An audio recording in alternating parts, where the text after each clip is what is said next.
이 예배가 그냥 선교의 달이어서 선교위원회 소속이어서 그냥 조금 더 순서 넘는 그저 특별한 이벤트에 지나지 않기를 바랍니다. 이 예배를 통하여서 이 선교의 달을 지나가면서 우리가 왜 선교해야 하는가, 왜 전도해야 하는가 라는 질문을 던져보고 그 질문에 대한 답을 찾아가는 시간이 되기를 바랍니다. 그런 의미에서 여쭤봅니다. 왜 선교해야 합니까? 왜 전도해야 합니까? 한번 한 5초 정도 생각해 보시겠어요? 왜 선교해야 할까요? 지상 명령, 그렇죠. 먼저는 이제 우리가 먼저 하나님을 사랑하는 자로서 그 사랑을 나누고자 하는 마음에서 우리가 전도하고 선교해야 할 것이며, 우리의 이웃을 또 돌아보고 아직 그 사랑을 모르는 자에게 전하기 위한 그 책임감을 가지고 우리가 선교하고 전도해야 할 것이며, 예수님께서 주시는 그 명령 따라 하나님 나라의 확장을 우리가 꿈꾸면서 함께 해야 합니다. 이 세계는 어떤 순차적으로 레벨이 나누어지는 것이 아니라 항상 함께 가야 하는 것입니다. 나의 하나님을 향한 그 사랑에서 비롯되며 이웃을 향한 사랑으로 확장되고, 이것이 주님 하나님 사랑으로까지 이어지는 것, 그것이 선교이고 전도입니다. 그 귀한 값어치를 오늘 다시 한번 우리 마음속에 새기면서 우리가 살아가는 이 삶의 자리가 선교지임을 기억하면서 또 우리가 살 수 있는 선교와 전도에 힘을 다하기로 결단하는 우리가 되기를 소망합니다. 함께 기도하면서 나아갑니다. 하나님, 우리에게 놀라운 주님의 이 사명을 맡겨주시니 감사합니다. 우리를 뜯어보았을 때는 정말 하나님의 이름 맡기에 부족하게 그지없고 연약하게 그지없고 못 믿었기 그지없지만, 우리를 하나님의 그 귀한 위대한 사역 가운데 포함시켜주시고 참여시켜주시니 좀 감사합니다. 그 귀함을 우리가 깨닫게 하시옵소서. 그 귀함을 우리가 붙들고 나아가게 하시옵소서. 그리하여 내 안에 퍼져나오는 그 하나님의 사랑이, 하나님 사랑, 이웃 사랑이 점점 더 퍼져나가서 하나님 나라가 점점 더 확장되어감을 우리가 우리의 삶을 통해 증거할 수 있도록 주님 함께 하시옵소서. 오늘 이 예배가 그러한 추측도로 넣는 시간이 될 수 있도록 주님 함께 하시옵소서. 함께 기도하며 나아가겠습니다. 기도합니다.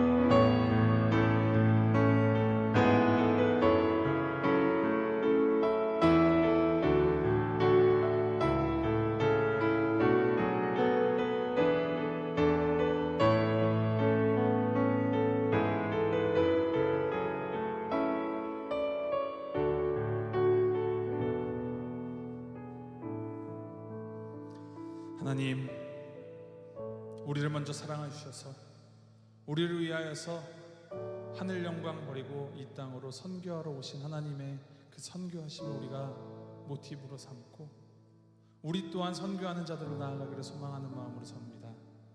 주님, 선교는 예배가 없는 곳에 예배를 세워가는 것임을 우리가 기억하며 우리의 유일한 예배의 대상 되신 하나님을 높이고 그 영광을 돌리며 우리가 놀라운 주님의 하늘의 영광을 확장시켜 나갈 수 있도록 주님 인도하시옵소서.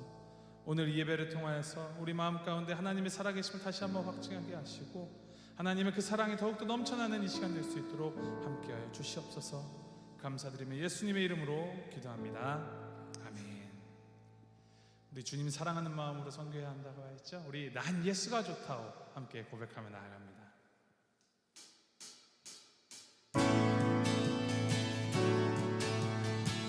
박수 치며 찬양합니다. 많은 사람들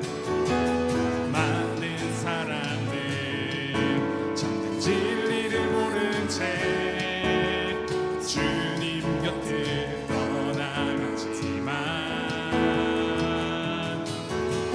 내가 만난 주님은 참 사랑이었고 진리였고 소망이었어. 다시 한번 해볼까요? 많은 사람들 참된 진리를 모른 채 주님 곁을 떠나갔지만 내가 만난 주님은 참 사랑이었고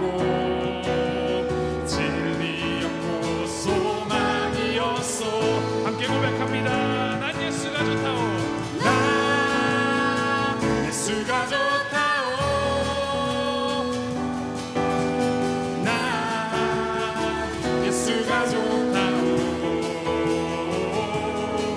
주를 사랑한다 너 베드로 고백처럼 나 예수를 사랑한다오 무거운 짐진 자 무거운 짐진 자 내게로 오라 내가 너를 쉬게 하리라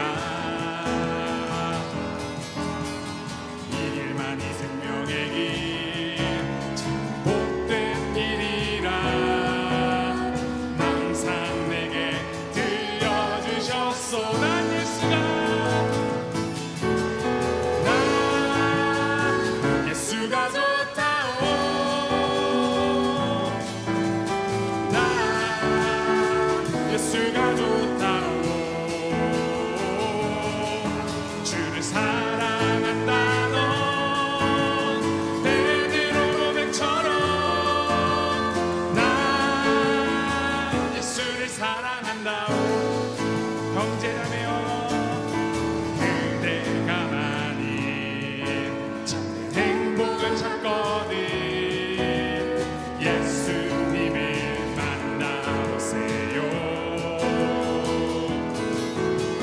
그분으로 인하여 참 평안을 얻으며 나와 같이 고백할 거요 자유합니다 난 예수가 좋다오 나 예수가 좋다오 주를 사랑한다 너 베드로 고백처럼 나 예수를 사랑 한 번 더 난 예수가 좋다오 나 예수가 좋다오 나 예수가 좋다오 주를 사랑한다 너 베드로 고백처럼 나 예수를 사랑한다 주를 사랑한다 너 주를 사랑한다 너 베드로 고백처럼 나 예수를 사랑한다오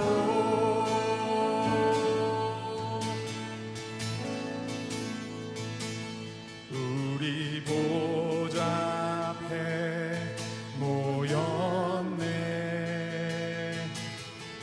함께 주를 찬양하며 하나님의 사랑 그 아들 주셨네 그의 피로 우린 구원받았네 십자가에서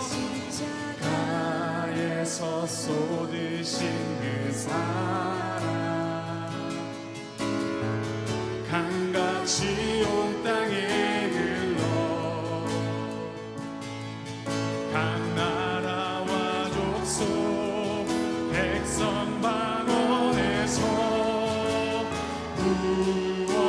구원받고 주 경배 드리네 구원하심이 보좌에 앉으신 우리 하나님과 어린 양께 인도하고 보좌에 앉으신 우리 하나님과 어린 양께 인도다 십자가에서 쏟으신 사랑 강같이 온 땅에 흘러 각 나라와 족속 백성 방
함께 기도하며 나아갑니다. 선교의 핵심은 무엇입니까?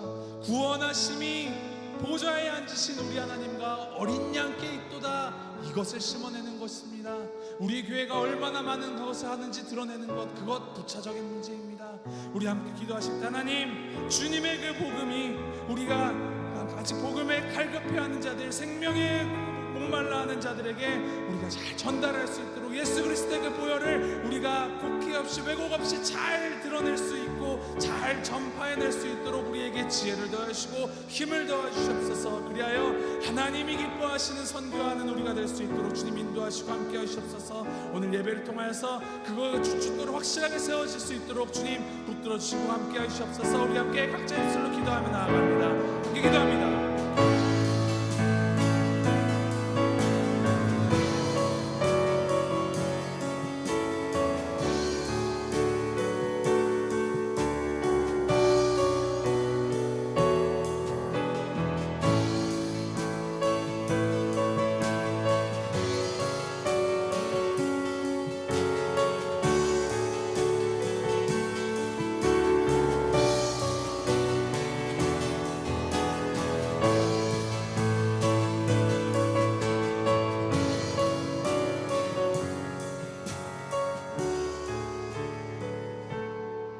오직 성령이 너에게 임하시면 너희가 권능을 받고 예루살렘과 온 유대와 사마리아와 땅끝까지 이르러 내 증인이 되리라 하신 하나님 아버지, 이 시간 저희 선교위원회 헌신 예배로 주 하나님께 올려드립니다.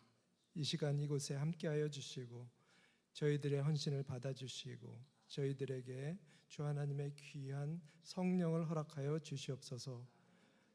우리 말씀 전하실 목사님과 기도하실 집사님, 그리고 참가하시는 모든 선교위원들, 그리고 저희 성도님들, 주 하나님께서 한마음 한뜻으로 주 하나님께 영광 돌리는 귀한 시간 되게 함께하여 주시옵소서. 우리 주 예수 그리스도의 이름으로 기도드립니다. 아멘. 찬송가 508장 부르시겠습니다. 508장.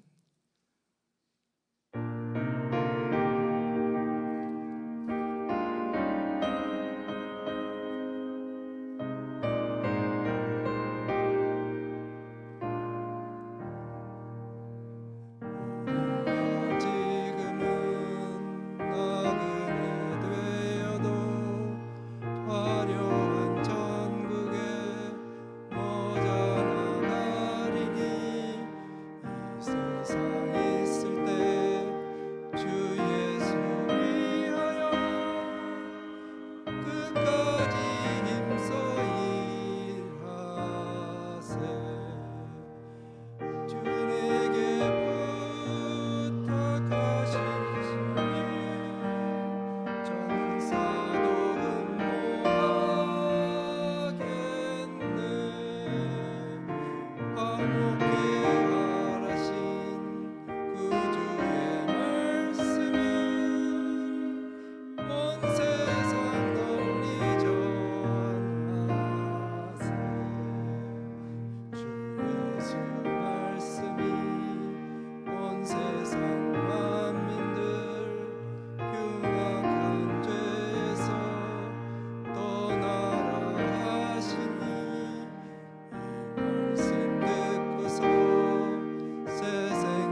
시간 우리 이피라 집사님 나오셔서 기도 인도하시겠습니다.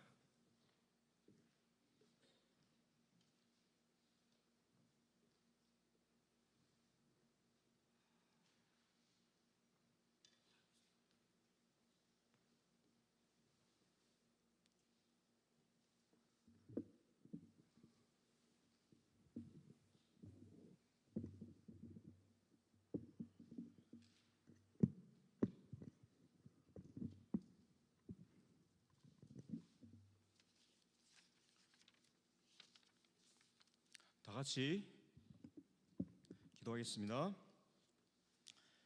하나님 아버지, 추웠던 겨울 그리고 엎치락뒤치락했던 날씨를 뒤로하고 따스한 온기가 느껴지는 봄날, 온 생명이 잠에서 깨어나고 움트는 계절에 저희의 영혼이 창조주 되신 주님을 바라보게 하심에 감사를 드립니다.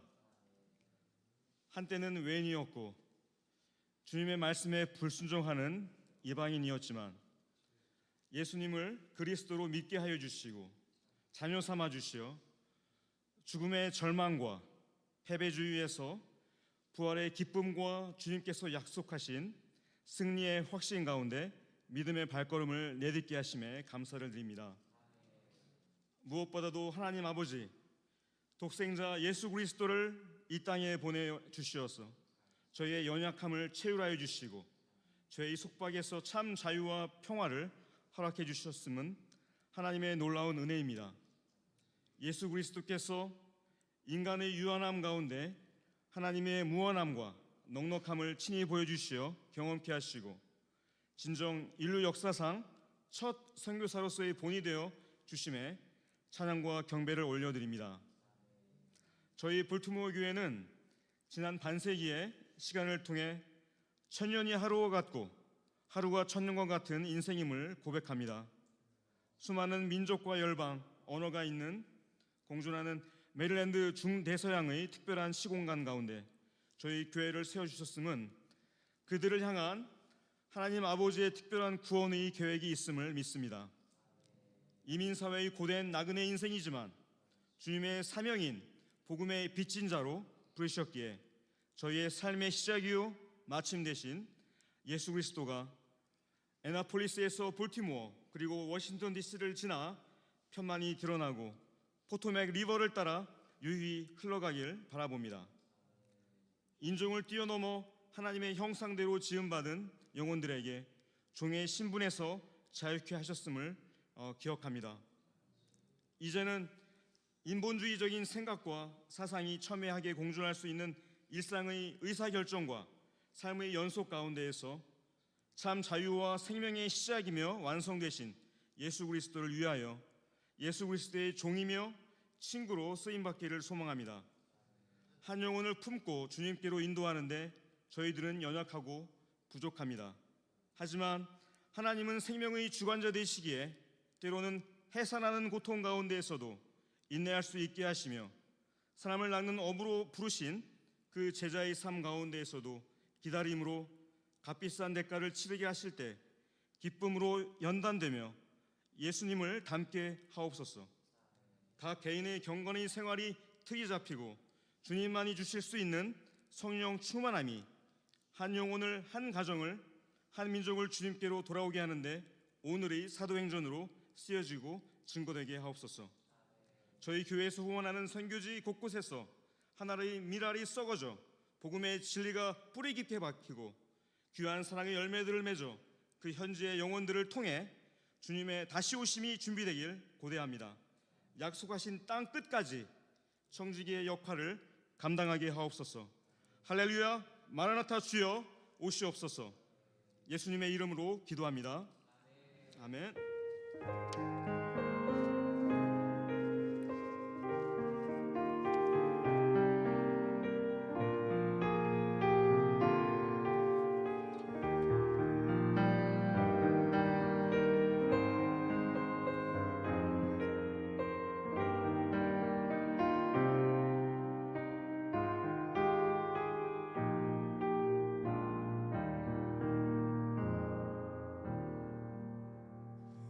오늘도 하나님의 생명의 말씀을 전해드리겠습니다.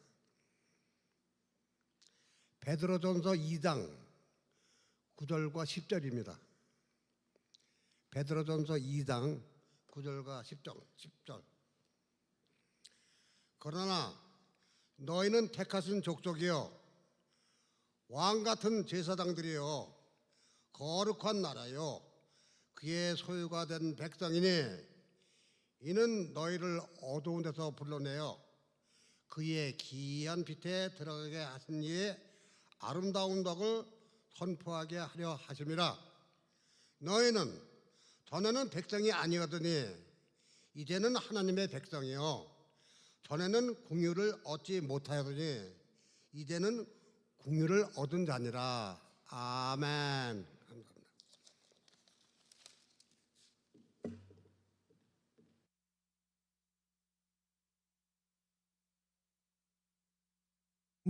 우리 위원들 다 나오셔서 특송이 있겠습니다.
아멘. 하나님께 영광의 박수를 올려드리겠습니다.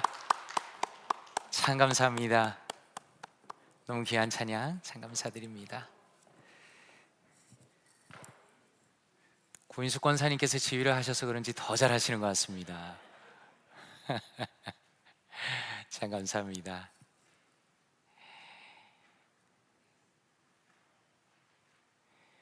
이 시간에 하나님의 말씀 전하도록 하겠습니다. 우리 선교위원회 헌신예배 하나님의 말씀, 너희는 택하신 족속이요 라는 제목으로 하나님의 말씀 전하도록 하겠습니다. 혹시 성도님들께서는 척 콜슨이라는 사람에 대해서 이야기를 들어보셨는지 모르겠습니다. 이 사람은 미국의 37대 대통령인 리처드 닉슨 대통령의 신복 중에 한 명이었습니다. 콜슨이라는 사람은 닉슨 대통령의 특별 고문으로 일을 하면서 백악관에서 명예와 또 권력을 누리던 사람입니다.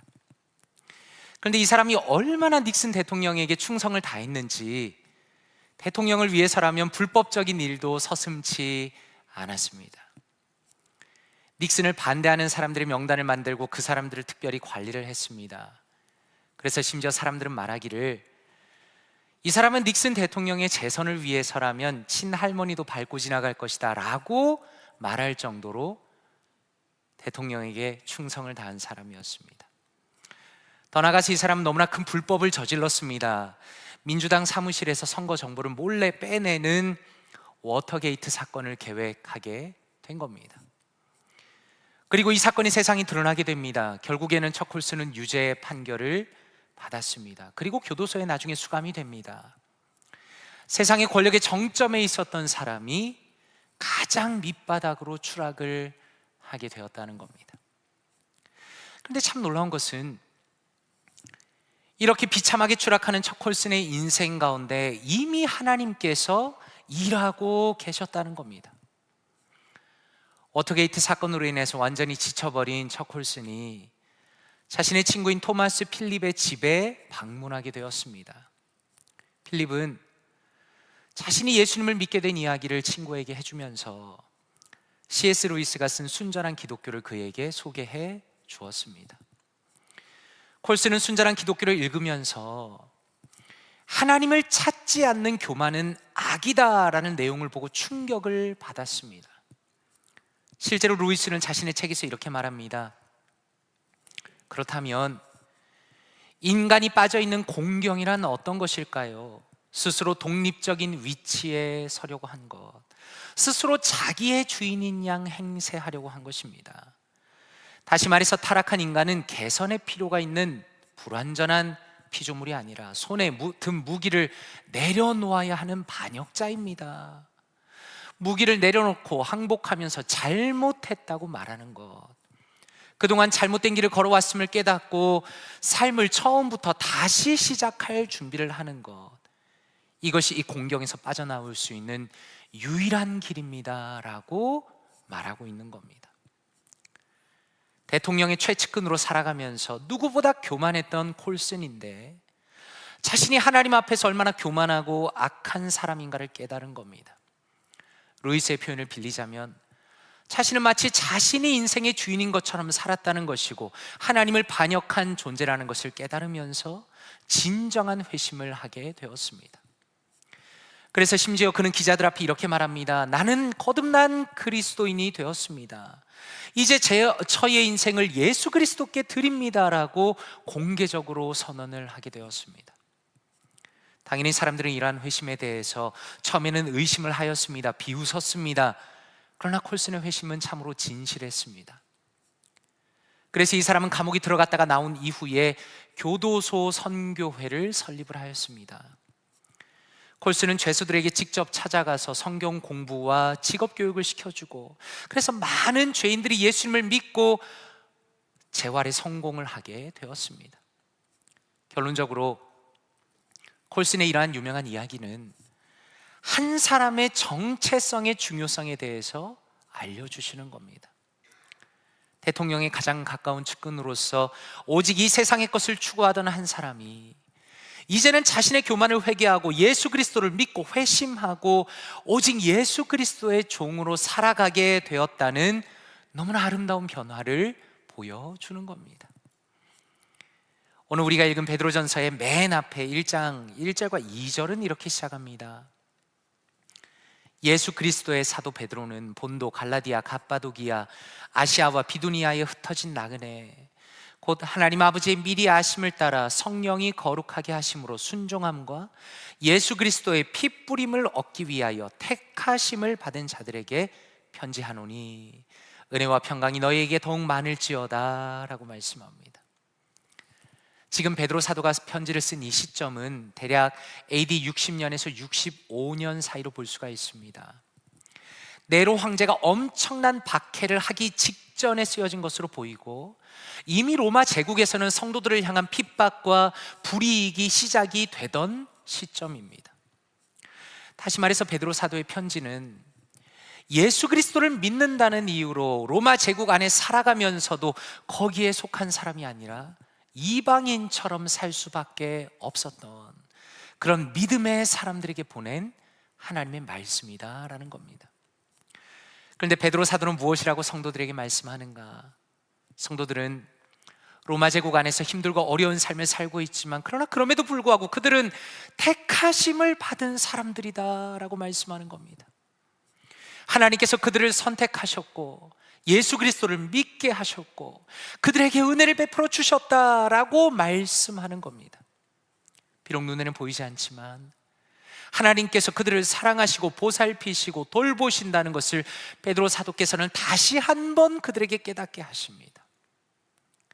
우리가 여기서 기억할 것은 베드로전서의 시대적인 배경을 생각할 때 특별히 로마 시대의 그리스도인들의 삶이 쉽지 않았다라는 겁니다.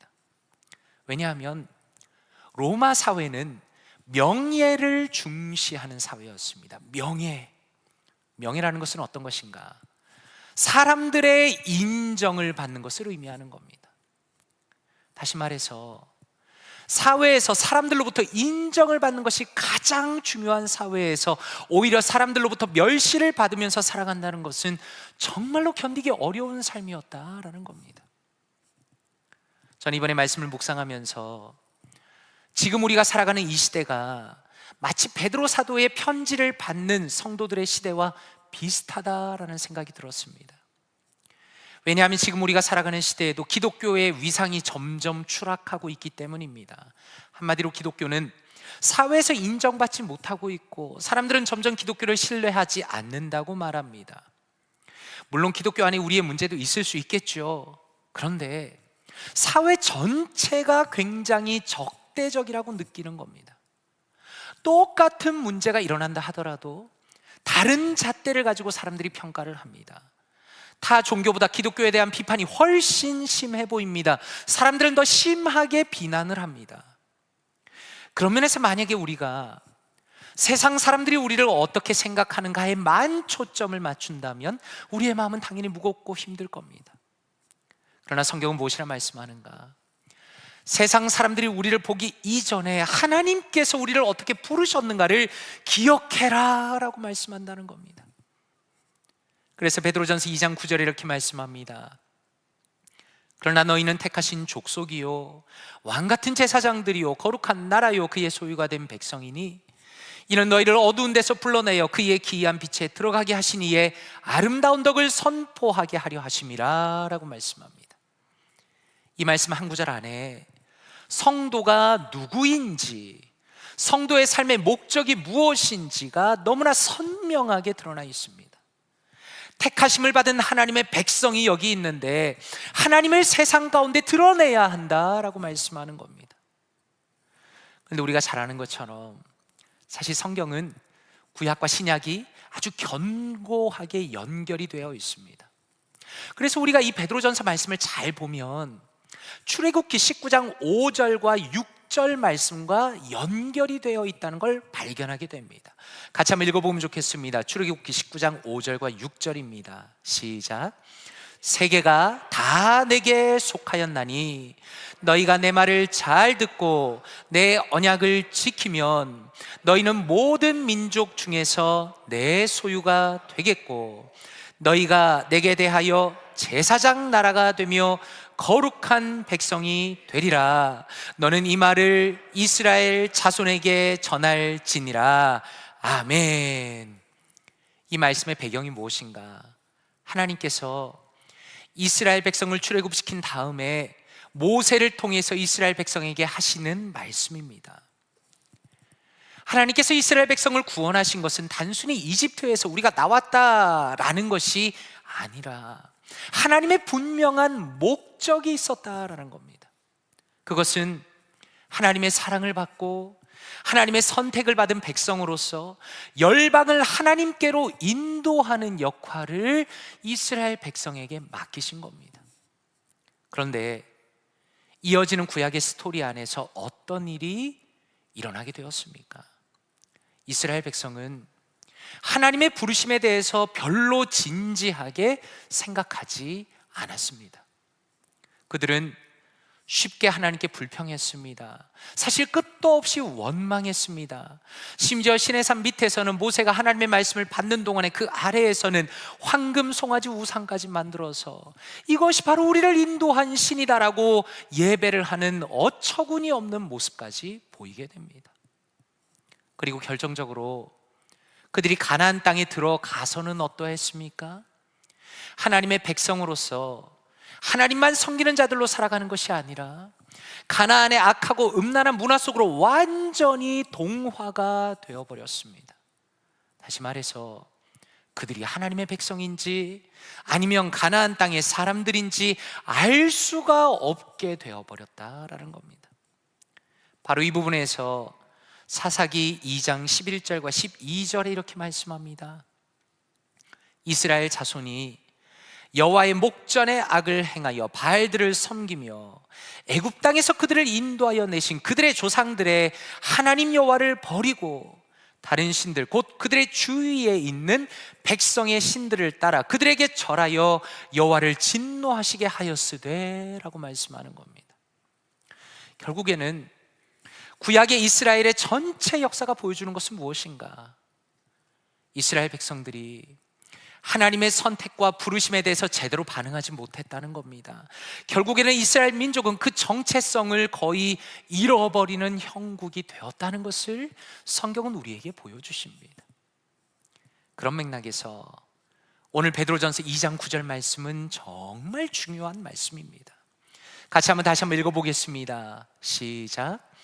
그러나 너희는 택하신 족속이요 왕같은 제사장들이요 거룩한 나라요 그의 소유가 된 백성이니 이는 너희를 어두운 데서 불러내어 그의 기이한 빛에 들어가게 하시니에 아름다운 덕을 선포하게 하려 하심이라. 아멘. 지금 이 말씀 속에서 드러나는 하나님의 분명한 뜻은 무엇인가? 그것은 이스라엘 백성은 하나님의 사명을 감당하지 못했지만 그러나 하나님께서는 새로운 사람들을 부르신다는 겁니다. 그리고 그들에게 주님의 사명을 맡기신다는 겁니다. 예수 그리스도 안에서 구원받은 모든 이들이 하나님의 영적인 백성이 됩니다. 교회가 됩니다. 그리고 하나님의 뜻을 이루도록 우리를 부르셨다고 말씀하는 겁니다.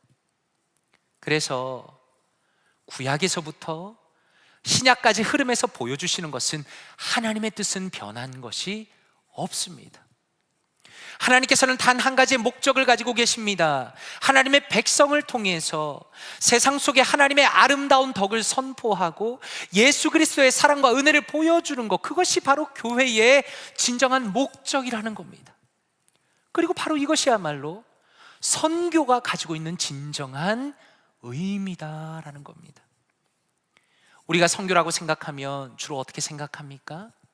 선교라는 것은 선교사님들이 먼 나라에 가서 하시는 일이 선교이고 먼 나라까지 가서 복음을 전하는 것이 선교라고 종종 생각한다는 겁니다. 그렇기 때문에 선교를 잘하는 교회를 생각할 때 어떤 것을 떠올리게 됩니까? 교회의 예산 안에서 선교의 예산을 최대한 늘리는 것, 그리고 우리 교회가 협력하는 선교사님들을 늘리는 것, 그것이 선교를 잘하는 교회이다라고 자기도 모르게 생각한다는 겁니다. 물론 교회가 선교를 위해서 헌금을 사용하는 것은 굉장히 중요한 일입니다. 교회가 선교 예산을 늘리고 선교사님들을 지원하는 것은 하나님의 나라를 확장하는 정말 중요한 방법입니다. 그런데 하나님께서 기뻐하시는 진정한 선교라는 것은 선교사님에게만 국한된 것이 아니다라는 겁니다. 베드로 사도께서는 전적으로 선교 사역을 감당하는 사람들에게만 너희가 택하신 족속이다라고 말씀하시지 않았습니다. 오히려 베드로 사도께서는 로마 시대의 고단한 인생을 살아가면서, 그리고 핍박을 받고 사회적인 불이익을 당하면서, 그러나 그럼에도 불구하고 믿음으로 살기로 애를 썼던 그 모든 크리스천들을 향해서 말하기를 너희는 택하신 족속이다라고 부르고 있다라는 겁니다. 그렇다면 한번 생각해 보시기 바랍니다. 바로 여기에서 우리에게는 중요한 질문이 주어집니다. 어떻게 해야 우리가 선교적인 삶을 살 수 있을 것인가 라는 겁니다. 어떻게 해야 베드로 사도의 말씀처럼 하나님의 아름다움을 세상 속에 보일 수 있을 것인가 라는 질문을 하게 된다는 겁니다. 바로 그 부분에 대해서 베드로전서 2장 1절과 2절에 이렇게 말씀합니다. 같이 한번 읽어보겠습니다. 시작. 그러므로 모든 악독과 모든 기만과 외식과 시기와 모든 비방하는 말을 버리고 갓난 아기들 같이 순전하고 신령한 젖을 사모하라. 이는 그로 말미암아 너희로 구원에 이르도록 자라게 하려 함이라. 아멘. 여기에서 정말 중요한 단어 두 가지가 나옵니다. 하나는 버리라 라는 겁니다. 무엇을 버려야 하는가? 모든 악과 속이는 것과 위선과 그리고 다른 사람을 비방하는 것을 버려라 라고 말씀하는 겁니다. 한번 생각해 보시기 바랍니다. 베드로의 사도의 말씀은 굉장히 구체적입니다. 베드로 사도께서는 말씀하시기를 너희가 단순히 예배를 열심히 드리면 세상이 하나님의 아름다움을 보게 될 것이다 라고 말씀하시지 않았습니다. 오히려 베드로 사도의 말씀은 우리의 성품과 연결이 되어 있다는 겁니다. 그리고 더 나아가서 다른 사람과의 관계 속에서 우리가 어떤 사람인가를 보라라고 말씀하는 겁니다. 그래서 정말 중요한 것은 다른 사람과의 관계 속에서 우리의 신앙이 드러난다는 겁니다. 다시 말해서 우리가 누군가를 향해서 예수 그리스도의 성품을 보여주지 못한다면 우리는 선교의 사명을 감당하기가 참 어려울 것입니다. 아무리 우리가 복음을 말하고 예수 그리스도를 전하고 교회에 나와야 한다라고 말을 한다 하더라도 우리의 삶이 악으로 가득 차 있다면, 위선적이라면 사람들은 우리가 전하는 복음에 대해서 심한 반감을 가질 수밖에 없을 겁니다. 그래서 베드로 사도는 무엇이라 말씀합니까? 우리의 내면의 악한 것을 버리라 라고 말씀하는 겁니다. 시기와 질투와 비난과 중상모략하는 것을 그치는 것이야말로 우리가 하나님의 영광을 드러내는 가장 중요한 방법이라고 말씀합니다. 그런 면에서 오늘 이 시간에 우리 자신을 한번 돌아보면 좋겠습니다. 선교를 결단하는 이 중요한 예배를 하나님 앞에 드리는데 정말로 나는 어떤 사람인가라는 것을 하나님 앞에 진지하게 돌아보기를 원한다는 겁니다. 다른 사람이, 나의 옆에 있는 사람이, 나의 이웃이, 나와 함께하는 누군가가 나를 보았을 때 저 사람은 정말로 순수한 사람이다, 악의가 없는 사람이다, 저 사람은 정말 정직한 사람이다, 정말 저 사람은 예수님을 닮은 사람이다 라는 이야기를 듣고 있는가를 진지하게 살펴보아야 한다라는 겁니다. 그리고 이어서 무엇이라 말씀하는가? 우리가 선교적인 성도가 되기 위해서는, 하나님의 아름다움을 세상에 드러내기 위해서는 두 번째 갖추어야 할 조건이 있다는 겁니다. 2절을 다시 한번 읽어보기를 원합니다. 같이 한번 읽어보겠습니다. 시작. 갓난 아기들 같이 순전하고 신령한 젖을 사모하라. 이는 그로 말미암아 너희로 구원에 이르도록 자라게 하려 함이라. 아멘. 아마 성도님들께서는 자녀들을 키워본 경험이 다 있으시고 또 기억이 종종 나실 겁니다. 그리고 우리 성도님들 중에는 이제 손주 손녀를 돌보면서 챙기시는 분들도 많이 있습니다. 그런 경험 있는 분들은 갓난 아기가 젖을 달라고 하는 것이 얼마나 강력한 갈망인지를 알고 계실 겁니다. 갓난 아기들은 어떻습니까? 배가 고프면 밤새도록 웁니다. 왜냐하면 자신의 목숨이 달려있기 때문입니다. 아기는 언어로 표현할 수 없지만 만약에 젖을 먹지 못하면 자신이 죽는다는 것을 본능적으로 알고 있는 것이 아기입니다. 베드로 사도께서는 바로 그 강력한 이미지를 가지고 와서 우리에게 말씀하시기를, 그렇게 간절하게 생명을 건 것처럼 신령한 젖인 하나님의 말씀을 사모하라고 우리에게 말씀하는 겁니다. 저는 이번에 말씀을 묵상하면서 신령한 젖이다라는 표현이 참 마음에 깊이 와닿았습니다. 왜냐하면 하나님의 말씀은 단순한 글자가 아니라는 겁니다. 영적인 능력을 가지고 있다는 겁니다. 바로 그 사실을 다시 한번 깨닫게 되었습니다. 다시 말해서 하나님의 말씀이 우리의 영혼을 새롭게 하는 것입니다. 우리의 영혼을 회복시키고 살아나게 하는 진정한 능력을 하나님의 말씀이 가지고 있다는 겁니다. 그러므로 하나님의 말씀을 떠나서는 우리의 영혼의 회복과 또 성장과 우리의 심령의 변화를 기대할 수는 없다는 겁니다. 그런 면에서 저는 우리 사랑하는 성도님들께 여쭙고 싶습니다. 우리가 선교적인 삶을 살아야 한다라고 말하고 나의 영혼이 변하기를 원하고 내가 누군가를 향해서 예수 그리스도의 모습을 보이고 싶다라고 말을 하면서 동시에 하나님의 말씀을 사모하고 있는가 여쭤보는 겁니다. 우리 함께 말씀을 읽는 성경 통독은 어떻습니까? 사랑하는 성도님들께서는 좋아하는 말씀이 있으십니까? 그 말씀을 마음에 품고 계십니까?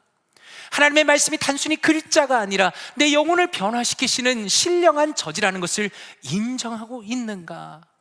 그리고 그것을 실제로 나의 삶 속에 실천하고 있는가 여쭤보는 겁니다. 오늘 교회 오기 전에 잠깐 걸으면서 하나님의 말씀을 묵상하고 제 기도 노트 위에 있는 말씀을 묵상하면서 읽는데 저의 마음이 새로워지는 걸 느꼈습니다. 아, 이것이 신령한 젖이구나. 하나님의 말씀이 없으면 나의 영혼이 살아날 수 없다는 것을 다시 한번 고백했습니다. 그런 면에서 여쭤보고 싶은 겁니다. 사랑하는 성도님들께서는 앞에 있는 목사가 그렇게 얘기하기 때문에 그렇구나라는 것이 아니라 나 스스로가 나의 영혼의 정말 깊은 데서부터 하나님의 말씀은 신령한 젖이고 하나님의 말씀을 사모할 때 내가 선교적인 삶을 살 수 있다는 확신과 경험과 기쁨과 감격을 가지고 계신가를 여쭙고 싶은 겁니다. 특별히 베드로전서의 맥락 안에서 왜 그렇게 말씀을 간절히 사모하라고 말씀하는가? 그 이유는 성도는 오직 말씀 안에서 우리가 누구인가를 발견하기 때문입니다. 그리고 우리가 무엇을 가지고 있는가를 확인하기 때문입니다. 그래서 우리의 마음이 흔들리지 않을 수 있기 때문입니다. 베드로전서 1장 3절과 4절에 이렇게 말씀합니다. 같이 한번 읽어보겠습니다. 시작. 우리 주 예수 그리스도의 아버지 하나님을 찬송하리로다. 그의 많으신 긍휼대로 예수 그리스도를 죽은 자 가운데서 부활하게 하심으로 말미암아 우리를 거듭나게 하사 산 소망이 있게 하시며 썩지 않고 더럽지 않고 쇠하지 아니하는 유업을 있게 하시나니 곧 너희를 위하여 하늘에 간직하신 것이라. 아멘. 이 말씀은 참 귀한 말씀입니다. 우리가 비록 이 땅에서 나그네처럼 살아간다 할지라도, 그래서 우리가 복음을 전하면서 세상 사람들의 인정을 받지 못한다 할지라도 우리에게는 예수 그리스도 안에서 산 소망이 있다는 것을 하나님의 말씀을 통해서 깨달을 수가 있기 때문입니다. 우리는 예수 그리스도 안에서 사랑받는 자이고 주님의 넘치는 사랑을 누리는 자이고 영원한 하나님의 나라의 상급을 우리가 받게 된다는 것을 말씀을 읽을 때에 다시 한번 깨닫고 기억하고 우리가 그것을 소망하게 된다라는 겁니다. 그리고 더 나아가서 우리가 하나님의 말씀을 사모하고 그 말씀을 묵상할 때 삶의 분명한 목적을 발견하게 됩니다. 베드로전서 4장 12절과 13절 그리고 16절에 이렇게 말씀합니다. 같이 한번 읽어보겠습니다. 시작. 사랑하는 자들아, 너희를 연단하려고 오는 불시험을 이상한 일 당하는 것 같이 이상히 여기지 말고 오히려 너희가 그리스도의 고난에 참여하는 것으로 즐거워하라. 이는 그의 영광을 나타내실 때에 너희로 즐거워하고 기뻐하게 하려 함이라. 만일 그리스도인으로 고난을 받으면 부끄러워하지 말고 도리어 그 이름으로 하나님께 영광을 돌리라. 아멘.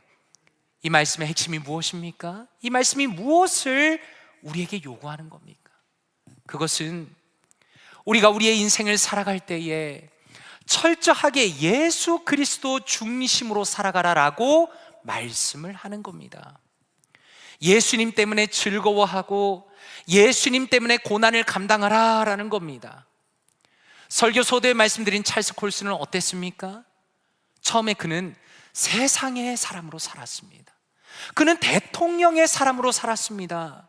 그러나 그가 말씀으로 회심하고 예수 그리스도의 사람으로 변한 겁니다. 그의 평생이 철저하게 예수 그리스도 중심으로 살았습니다. 그래서 그의 인생이 수많은 사람들에게 선교적인 삶을 살 수 있었던 겁니다. 그러므로 우리가 말씀으로 회심하고 예수님의 나그네로 살고 있지만, 그러나 우리의 생각과 우리의 행동과 우리의 태도가 철저하게 예수 그리스도 중심으로 살아갈 때에 하나님을 세상 가운데 드러낼 수 있는 인생이 된다는 것을 오늘 말씀을 통해서 우리가 깨닫게 되는 겁니다. 그러므로 오늘의 예배가, 그리고 오늘의 말씀이 우리에게 큰 위로와 또 영적인 도전이 되기를 원합니다. 우리가 예수 그리스도 안에서 사랑받는 자임을 기억하기 원합니다. 하나님께서 우리를 선택하셨다는 것을 기억하기 원합니다. 우리가 예수 그리스도 안에서 하늘의 상급을 약속받았기 때문에 세상 사람들이 우리를 어떻게 보는가에 연연하지 않기를 원합니다. 오히려 우리가 살아가는 삶의 현장에서, 나의 가정에서, 나의 직장에서, 나의 비즈니스에서, 학교에서 하나님의 아름다움을 드러내는 선교적인 삶을 살 수 있기를 원합니다. 바로 그 일을 위해서 나 자신을 정직하게 돌아보고 내 안에 있는 미움과 위선과 모든 악한 것들을 벗어버리고 끊임없이 하나님의 말씀으로 영적인 공급을 받으면서 예수 그리스도 중심의 삶을 담대한 믿음으로 살아가시는 사랑하는 모든 성도님들 되시기를 주님의 이름으로 축원드립니다. 함께 기도하겠습니다. 이 시간에 말씀을 붙들고 기도하기 원합니다. 이 시간에 기도하실 때 아버지 감사합니다. 주님께서 우리를 선택하여 주시니 감사드립니다. 오직 예수 그리스도를 믿음으로 예수 그리스도의 보혈의 공로로 주님의 자녀 삼아 주시니 감사합니다. 주님께서 저를 선택하시며 우리를 선택하시며 우리를 얼마나 사랑하시는지를 깨닫게 하시고 알아가게 하시고 주님을 향한 감사와 찬양을 올려드리게 하여 주시옵소서. 그리고 또 기도하실 때 하나님을 세상 속에 드러내는 제가 되기를 원합니다. 우리 속에 있는, 제 속에 있는 악한 것들을 다 버리게 하여 주시옵소서. 하나님, 위선적인 저의 모습이 변하게 하여 주시옵소서. 말씀을 간절히 사모하게 하시며 하나님의 나라를 소망하면서 하나님, 이 세상 속에서 예수 그리스도 중심의 삶을 살아갈 수 있도록 예수 그리스도의 사랑과 예수 그리스도의 은혜와 예수 그리스도의 놀라운 그 용서를 저의 삶 속에서 세상 가운데 드러낼 수 있도록 하나님께서 인도하여 주시옵소서. 이 시간에 우리 말씀을 묵상하면서 통성으로 한번 기도하도록 하겠습니다. 기도합니다. 아버지 하나님 감사합니다. 하나님 사랑하는 성도님들과 함께 말씀 나누게 하시니 감사합니다. 하나님 감사합니다. 하나님 예수 그리스도께서 우리를 선택하여 주시니 감사합니다. 하나님 예수 그리스도를 믿음으로 예수 그리스도의 보혈의 공로로 주님의 자녀 삼아 주시니 감사드립니다. 우리를 선택하시고 우리를 인도하시고 우리를 붙들어 주시며 하나님 우리를 이 자리까지 불러주시니 감사합니다. 하나님 주님께서 우리를 얼마나 사랑하시는지를 하나님 우리가 말씀을 볼 때마다 예배로 나올 때마다 하나님 정말 깊이 깨닫게 하여 주시옵소서. 하나님 주님 안에서 우리가 사랑받는 자임을 기억하기 원합니다. 하나님께서 지금도 우리의 인생을 붙들고 계시며 아버지와 나그네처럼 살아가는 우리를 인도하여 주시며 하나님의 권능과 하나님의 능력으로 인도하고 계심을 하나님 늘 확신하도록 도와주시옵소서. 하나님 우리가 말씀을 볼 때마다 하나님 앞에 기도할 때마다 하나님 앞에 믿음으로 나아갈 때마다 하나님을 향한 감사와 찬양이 넘치는 인생 되길 원합니다. 하나님 성령 하나님께서 우리에게 깨닫게 하시며 예수 그리스도의 아름다운 은혜와 하나님의 놀라운 사랑이 우리의 심령 가운데 갈 수 있도록 도와주시옵소서. 하나님 하나님의 세상 속에 드러내는 우리가 되길 원합니다. 하나님 우리 속에 있는 악한 것들을 다 버리게 하여 주시옵소서. 하나님 우리의 위선을 버리게 하여 주시옵소서. 우리가 예수 그리스도의 모습을 닮아가는 사람 되기 원합니다. 하나님 관계 속에서 예수 그리스도의 아름다움을 드러내는 사람 되기 원합니다. 우리의 마음이 순수하며 우리의 마음이 정직하며 우리의 마음이 예수 그리스도를 닮은 사람들이 되기 원하오니 하나님 은혜를 더하여 주시옵소서. 하나님 우리의 삶이 예수 그리스도 중심의 삶이 되게 하시고 하나님 참으로 성령의 충만함을 입은 삶이 되게 하시며 하나님 주님을 믿음으로 따라가는 삶이 되게 하시며 이 세상을 살아가는 동안에 하나님의 아름다움을 세상 가운데 마음껏 드러내는 그리하여 예수 그리스도를 충만함을 드러내는 아름다운 복된 성도 복된 교회 될 수 있도록 하나님 은혜 위에 은혜를 더하여 주시옵소서. 하나님께서 선하게 인도하시며 하나님께서 붙들어 주시며 하나님께서 우리 교회 가운데 우리 사랑하는 성도님들 가운데 역사하여 주시옵소서. 은혜를 더하여 주시옵소서. 이 시간에 한 번 더 기도하기 원합니다. 사랑하는 성도님들, 우리 주변에 있는 연약한 분들을 위해서 기도하면 좋겠습니다. 우리 주변에 보면 참 믿음이 연약해진 분들도 많이 있고 또 예수 그리스도에 대한 적대감을 가지고 있는 사람들도 있고 아무런 무관심으로 반응하는 사람들도 있습니다. 이 시간에 기도하실 때 하나님 정말 그 한 사람을 위해서 기도합니다. 하나님 그 사람이 주님께 돌아와야 하는데 하나님이 제 가족 중에 제 친구 중에 하나님 제 이웃 중에 하나님 그 사람이 주님께로 돌아와야 하는데 하나님께서 그 마음을 변화시켜 주시기 원합니다. 하나님 성령 하나님께서 그 사람의 마음 가운데 찾아가 주시며 우리의 대화 속에서 우리의 관계 속에서 예수 그리스도의 아름다운 모습을 드러내며 그들이 참으로 주님 앞에 돌아올 수 있는 역사를 허락하여 주시옵소서. 하나님께서 정말 그들의 마음을 변화시켜 주시고 교만한 마음을 깨뜨려 주시며 주님 앞에 겸손히 나오는 믿음의 사람들로 세워주시기 원합니다. 주님께서 역사하여 주시옵소서. 이 시간에 우리 주변에 있는 믿음의 사람 연약한 사람들을 위해서 그 사람들이 믿음으로 돌아올 수 있도록 이 시간에 다시 한번 통성으로 기도합니다. 기도하겠습니다. 하나님 아버지 감사합니다. 하나님 우리가 우리 자신만을 위해서 기도하지 않고 하나님 우리 주변에 있는 연약한 자들을 위해서 기도하게 하시니 감사합니다. 하나님 우리 주변을 돌아보면 나의 가족 중에 하나님 나의 친구 중에 하나님 또한 나의 이웃 중에 하나님 나의 비즈니스 가운데 나의 직장 가운데 하나님 참으로 연약한 사람들이 많이 있습니다. 하나님 예수 그리스도를 만나지 못하고 그들의 마음이 완고한 사람들도 많이 있습니다. 무관심한 사람들도 있습니다. 심지어 하나님을 대적하는 사람도 있습니다. 주여 은혜를 더하여 주시옵소서. 하나님 그들의 마음 가운데 주님께서 친히 찾아가 주시고 하나님 주님께서 그들의 마음을 변화시켜 주시며 그들의 교만하고 악한 마음을 주님 온전히 변화시켜 주셔서 오직 주님만을 바라보며 소망하며 믿음으로 아버지여 돌아올 수 있도록 인도하여 주시옵소서. 하나님 참으로 그들을 불쌍히 여겨주시기 원합니다. 하나님께서 우리의 마음에 찾아오시며 우리의 마음을 변화시켜 주신 것처럼 하나님 그들의 마음을 변화시켜 주시기 원합니다. 그들의 아버지여 삶을 변화시켜 주시기 원합니다. 그들이 하나님께 예배하는 자가 되기 원합니다. 주님 앞에 나오는 자가 되기 원합니다. 하나님 주님께로 돌아오는 자가 되기 원합니다. 또한 우리의 기도가 끊어지지 않기 원합니다. 하나님 역사하여 주시옵소서. 하나님 죽어있던 영혼들이 주님 앞에 돌아오며 하나님을 바라보며 하나님을 아버지라 고백하며 하나님께 무릎 꿇는 놀라운 역사가 하나님 우리 교회를 통하여 우리 사랑하는 성도님들을 통하여 일어날 수 있도록 역사하여 주시옵소서. 성령 하나님의 역사를 기대합니다. 성령 하나님의 은혜를 기대합니다. 성령 하나님의 역사를 기대합니다. 하나님 우리는 기도할 뿐입니다. 하나님 도와주시며 우리의 대화와 우리의 관계와 우리의 모든 것들을 사용하여 주셔서 하나님 죽어있던 영혼이 우리를 아버지여 보며 주님 앞으로 돌아올 수 있는 아름다운 역사를 허락하여 주시옵소서. 주님께서 인도하여 주시옵소서. 하나님께서 역사해 주시며 하나님께서 우리를 사용하여 주시며 하나님께서 우리 교회를 사용하여 주시며 수많은 영혼들이 주님 앞에 돌아올 수 있도록 하나님 인도하여 주시옵소서. 하나님 함께하여 주시옵소서.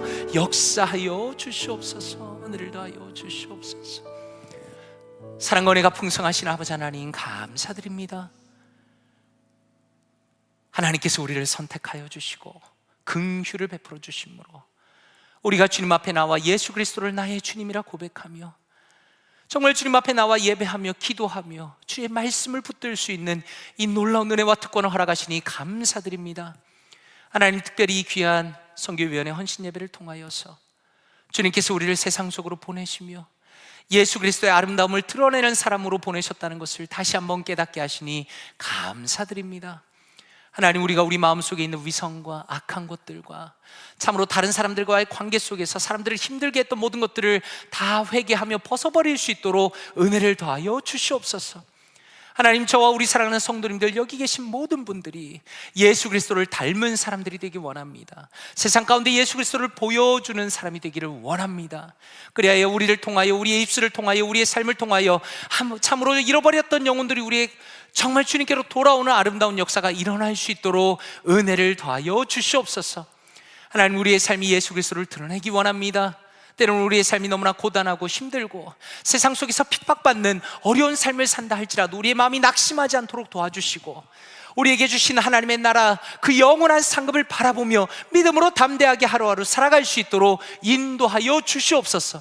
그래야 우리 볼티모어 교회가 참으로 이 세상을 향하여 구원의 방주의 역할을 감당하게 하시며 우리 교회를 통하여 수많은 영혼들이 주님께 돌아오며 구원받는 놀라운 역사를 허락하여 주시옵소서. 이 모든 말씀 감사드리며 살아계신 주 예수 그리스도의 이름으로 기도드리옵나이다. 아멘.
지금까지 도와주신 에벤에셀 하나님이 함께 하시면 어떤 일도 능히 감당할 수 있을 것입니다. 오늘도 또 이렇게 선교위원회 헌신 예배로 아버지 이 자리를 허락하시고 또 목사님으로부터 너희는 택한 족속이라는 제목으로 말씀을 듣게 하셔 은혜 받게 하시고 정말 이 시간은 정성 어린 마음을 담아 헌금하시는 손길 위에 하나님께서 건강과 물질을 충만하게 하시며 아버지 저들이 항상 모든 것을 드리고도 남음이 있는 생활을 하게 허락하여 주시옵소서. 아버지 하느님 감사합니다. 저희들이 이렇게 오늘날까지 지켜주시고 하나님의 은혜로 항상 감사함으로 살게 하시니 감사합니다. 정말 이 모든 것이 하나님의 인도하심에 따라 저희들이 죽으나 사나 하나님의 아들, 딸이 되어 한 포대를 향하여 걸어가고 있는 지금의 현실이 아버지 하나님 저희들 잘 견디며 말씀으로 무장하여 선한 싸움을 싸워 승리의 삶을 사는 모두가 되게 도와주실 걸 믿사옵고 아버지 기도의 제목 드리지 못한 것까지라도 하나님께서는 다 아심에 채워주실 걸 믿사오고 이 모든 말씀 우리 주 예수 그리스도 이름으로 감사 기도드렸사옵나이다. 아멘.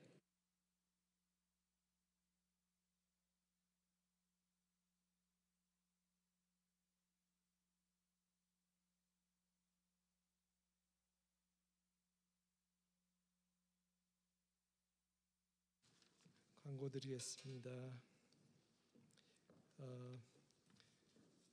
우리 헌신 예배를 위하여 말씀을 전해주신 우리 정진부 목사님께 감사를 드립니다. 저희가 말씀 안에서 더욱 성숙해지고 또 예수 중심의 삶을 삶으로써 선교적인 저희 교회가 될 수 있도록 기도 부탁드립니다. 선교위원이 제가 보기에는 잘났는데 잘나서 된 것이 아니라고 목사님이 말씀하셨습니다. 위에서 기도 부탁드립니다. 그리고 다음 주는 이번 주는 종료주일입니다. 성찬식이 있습니다.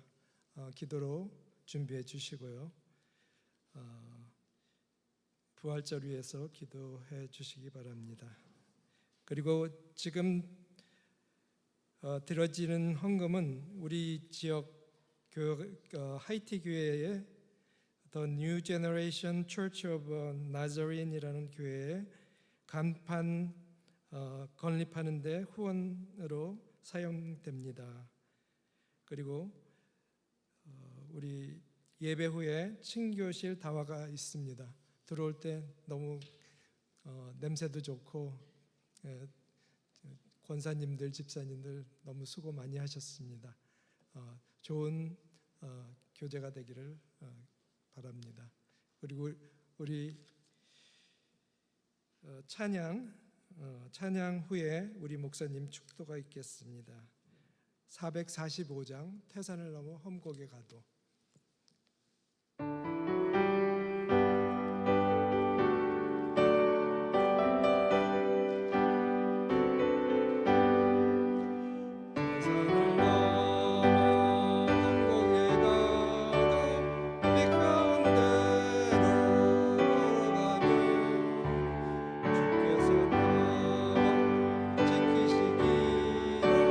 약속한 말씀 변치 않는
이제는 십자가를 감당하신 우리 주 예수 그리스도의 은혜와 자신의 아들을 우리를 위하여 기꺼이 내어주신 아버지 하나님의 놀라운 사랑과 우리의 영혼을 변화시키시는 성령 하나님의 교통하심이 하나님의 아름다움과 주님의 영광을 우리가 있는 그 자리에서 드러내기로 결심한 사랑하는 모든 성도님들의 머리머리 위에 지금부터 영원토록 함께 계실지어다.